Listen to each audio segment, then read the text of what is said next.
My ancestors first came to Chicago in 1887. They came from Spartanburg, South Carolina, as well as Chattanooga, Tennessee. They settled on the west side of Chicago over, they were on Lake Street on Fulton, right west of Damon. He worked in Chattanooga as a porter and got a job with Pullman Company and came to Chicago and stayed with the Pullman Company until he died in 1903 on the west side of Chicago.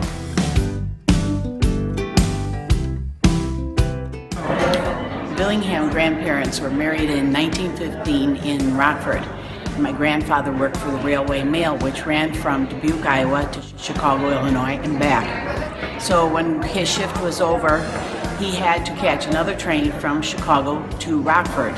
He said, nothing doing. My grandmother had to pick, did she want to live in Chicago or in Dubuque? They ended up living in Chicago. What name?